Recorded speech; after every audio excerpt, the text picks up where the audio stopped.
अपना मत तो चलाना असंभव नहीं। जिसको देखिए अपना मत अपना पंथ बनाए बैठा है, परंतु पूर्ण संयम सहित धर्म की राह पर जिंदगी को चलाना बड़ी बात। शरीर साफ हो जाना कठिन नहीं है माई बाप, मन निर्मल हो जाना ये बहुत बड़ी बात है। और आप लोग सुंदरकांड पढ़ते हैं?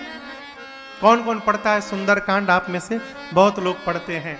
सुंदरकांड की एक चौपाई है, निर्मल मन जन सो मोहि पावा और मोहि कपट छल छिद्र न भावा। इसका अर्थ जानते हैं? इस चौपाई का अर्थ राम जी कहते हैं कि जिसका मन निर्मल हो गया है सो मोहि पावा। पावा यानी पाया हुआ है, पाना नहीं है, पाया हुआ है। सो मोहि पावा, कौन? जिसका मन निर्मल हो गया। भगवान को पाना नहीं है माई बाप, भगवान मिले मिलाए हैं। दिखाई क्यों नहीं पड़ते महाराज? मन निर्मल नहीं है इसलिए नहीं दिखाई पड़ते। सवेरे सवेरे नहाकर बाथरूम से निकलिए और कंघी करने के लिए अलमारी में लगे शीशे के सामने जाइए। शीशे पर मैल लगा हो ना, अपना चेहरा दिखाई नहीं पड़ता माई बाप। उसी प्रकार मन पे मैल लग जाए तो बगल में मिले मिलाए भगवान दिखाई नहीं पड़ते हैं। मन निर्मल हो जाए, भगवान मिले हुए हैं। ये मन निर्मल कैसे होगा? मोहि कपट छल छिद्र न भावा। इस कपट से और छल से मन निर्मल नहीं हो पा रहा है। बात समझ में आ रही है? ये कपट और छल क्या है? जो हम हैं वो दिखाई नहीं देना चाहते, और जो दिखाई देना चाहते हैं उससे हमारा दूर दूर का संबंध नहीं है। यही कपट है और छल है। हो कपट मृग तुम छल कारी। मारीच बना। मारीच को रावण ने कहा कि चलो स्वर्ण का मृग बनना है। कैसे? हो कपट मृग तुम छलकारी। कपट भी करो छल भी करो। बन गया सोने का हिरण। क्या सोने का हिरण है वो? कहिए नहीं है। दिखाई जो दे रहा है वो है नहीं, और जो है वो दिखाई नहीं दे रहा है। यही कपट और छल है। इसी कपट और छल से भगवान दिखाई नहीं देते। जीव भगवान के मंदिर में भी जाकर माई बाप भगवान का चेहरा नहीं देखता, कपड़ा देखते रह जाता है, हार देखते रह जाता है, मुकुट देखते रह जाता है। देखना क्या चाहिए? भगवान की छवि को देखना चाहिए, उनको स्वरूप को देखना चाहिए है? ये कथा मन को निर्मल बनाती है। निर्मल यानी जो उभय प्रकार से पवित्र हो गया, ये निर्मलता। उभय यानी भीतर बाहर दोनों प्रकार से। उसको सुचिता कहते हैं, सुचिता संपन्न। गोस्वामी तुलसीदास जी महाराज कहते हैं, रामचरित मानस एहि नामा। आगे सुनिए, सुनत श्रवण पाए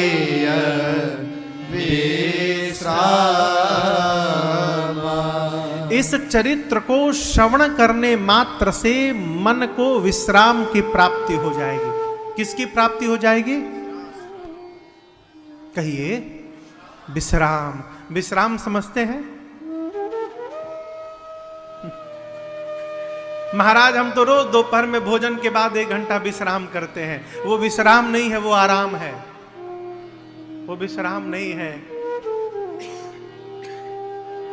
अमृत के लिए देवताओं ने समुद्र का मंथन किया। देवता और दानव मिलके समुद्र मंथन किए, किसके लिए? देखिए आप लोग भी कहते रहिए, इसको अनुमोदन कहते हैं। मानस में लिखा है, काहे सुनहि अनुमोदन कर। जो कहे अथवा सुने अथवा बीच में हुंकारी पारे। हुंकारी समझते हैं? हमारे गांव कलकत्ता में एक चाची थी घर के पीछे, रमा चाची। तो मैं छोटा था तो वो हमको कहानी सुनाती थी। तो कहती थी, बाबू कहानी के बीच में हूं हूं बोलना पड़ेगा। अच्छा, इसको हुंकारी कहते अनुमोदन। गोस्वामी जी कहते, जो कहे सुने और अनुमोदन करे वो इस भवसागर को गौ के खुर के बराबर पार कर जाएगा, उसे पता चलने वाला नहीं है। तो मैं पूछूं तो बीच में कहा करिए, क्या कह रहा था? समुद्र मंथन हुआ किसके लिए? अमृत के लिए। देवता और दैत्य मिलकर बासुकी सर्प को मंदार पर लपेटा गया, क्षीर सागर के मध्य में रखा गया।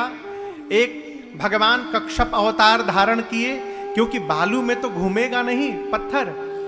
तो भगवान कक्षप रूप धारण करके समुद्र के अंतस्थल पे बैठे और कक्षप भगवान के पीठ पर मंदार पर्वत को रखा गया और बासुकी सर्प को लपेटा गया। एक छोर पकड़े देवता, दूसरा छोर पकड़े दैत्य और समुद्र का मंथन प्रारंभ हुआ अमृत के लिए। पहले क्या निकला? विष निकला।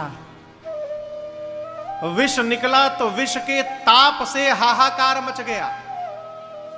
कौन संभालेगा विष को? अच्छा, बात हुई थी कि जो पहला फल लेगा देवता लेंगे। अब दैत्य बोले कि अब देवता आप लोग समझिए क्या करना, हमको क्या मतलब इससे। हाहाकार मचा हो। भगवान बोले, काम करो, लेके चलो बाबा के पास। भगवान श्री रामेश्वरम भूतनाथ भगवान के शरण में सभी देवता विष हलाहल का कटोरा लेकर पहुंचे। बाबा पूछे क्या है? अब दर्शन करिए, देवता ये नहीं बोल रहे हैं कि जहर लाए हैं। देवता भी अद्भुत साहब। देवता बोले, प्रभु पहला फल निकला है, सोचे पहला फल घर के बड़े बुजुर्ग को सौंपा जाए, इसलिए आपके पास आए। बाबा तो जान ही रहे हैं, अमृत निकलता तो बड़े बुजुर्ग की याद ना आती।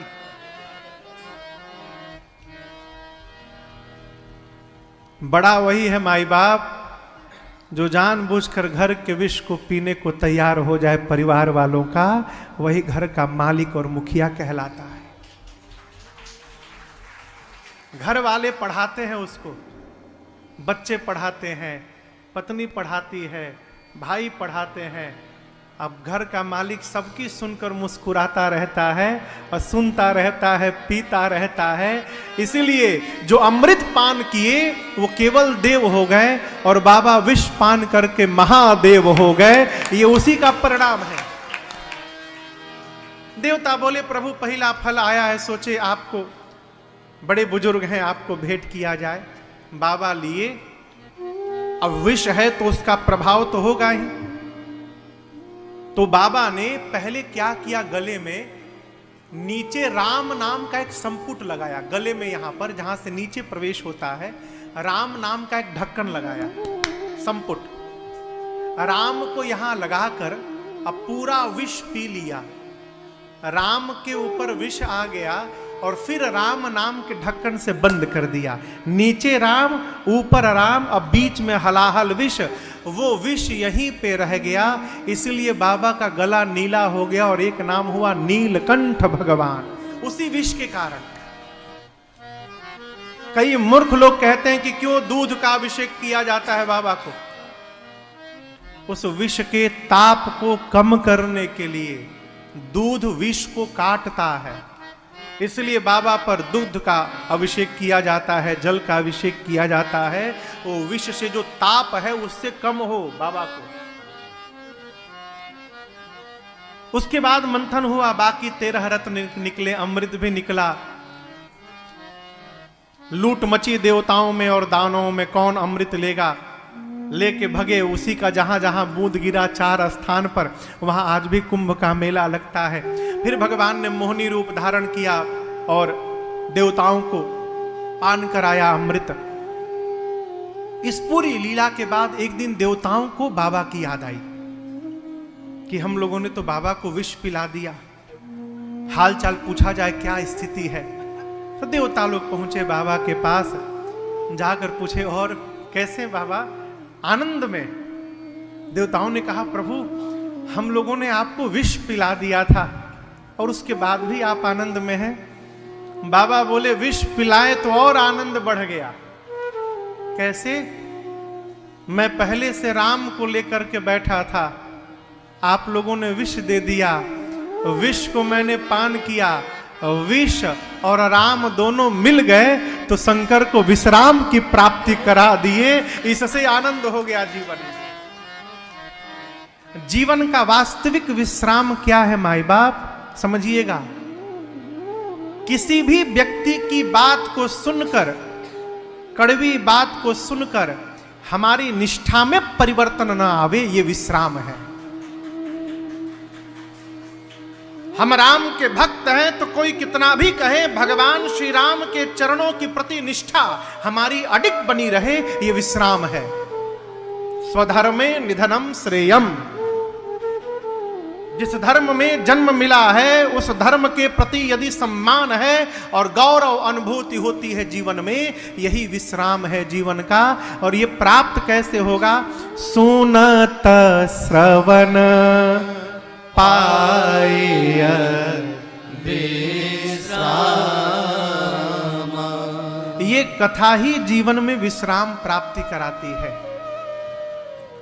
और याद रखिएगा, विश्राम मिल जाने के बाद, बड़ी सूक्ष्म बात निवेदन करूं, जीवन की सबसे बड़ी समस्या का कारण जानते हैं क्या है? जीवन की स्थिति परिस्थिति बदलने के साथ साथ हमारी मन की स्थिति भी बदलती रहती है। विश्राम क्या है? जीवन की स्थिति भले बदल जाए, जीवन की परिस्थिति भले बदल जाए, भगवान की कथा मन की स्थिति को बदलने से रोकती है। यही विश्राम है। हमारा मन भगवान में निष्ठ है तो निष्ठावान रहे। देखिए, कथा का परिणाम ये नहीं है कि बीमारी नहीं होगी। भगवान के भजन का परिणाम ये नहीं है कि हमको कभी दुख नहीं होगा, सब होगा। शरीर मिला है तो व्याधि भी होगी। शरीरम व्याधि मंदिरम कहा गया, ये व्याधि का भवन है। जीवन है तो सुख दुख दोनों होगा।